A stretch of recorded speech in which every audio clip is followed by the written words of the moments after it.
just by looking at this Vauxhall Astra GTE, you can smell brute and shell suits. When it first appeared in 1988, the 148 horsepower from its 2-litre 16-valve engine was a revelation.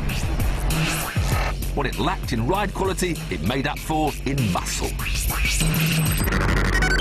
But the opposite is true of this Ford Escort RS Turbo. Whilst its 1.6-litre turbocharged engine has 12 horsepower less than the Astra, connoisseurs of hot hatches will talk at length about its supple chassis. So, which 80s icon is quickest? The thing I loved about these old RS Turbos was they didn't pretend to be cheap like a Volkswagen Golf GTI or the Peugeot 205. They were just solid, basic British. Not that sophisticated handling department, a great big turbo to blast you forward. Because with a big turbo you get turbo lag, something that's almost disappeared nowadays.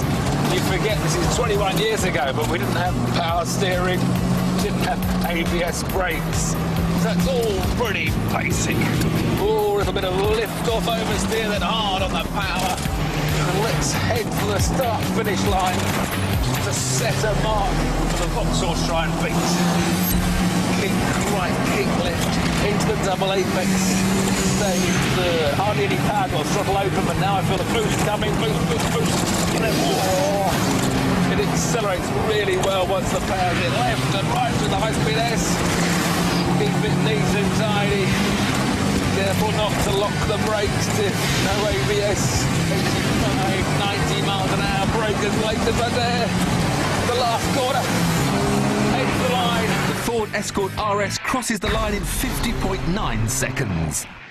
Time for the Astra GTE. Our Vauxhall Astra is a couple of years younger than the Escort, but it's only got 20,000 miles on the clock, as this is Vauxhall's own cherished version. And straight away, it feels a lot tauter. I've got some power steering, and I think I've even got ABS brakes. I've got a normally aspirated 2-litre engine that revs beautifully around to what, 6,500 RPM. So this Vauxhall certainly feels a lot lighter than the Escort, but in fact it's actually about 15 kilos heavier.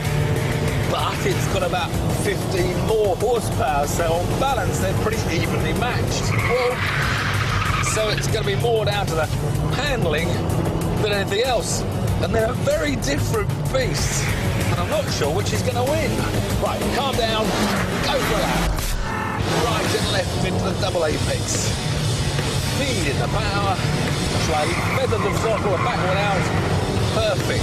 At the first checkpoint, the Vauxhall is just 1/10 of a second behind.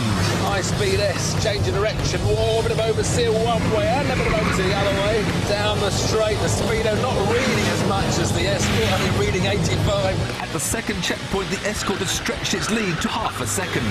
Now don't overdo the oversteer. That was okay. Straighten the wheels.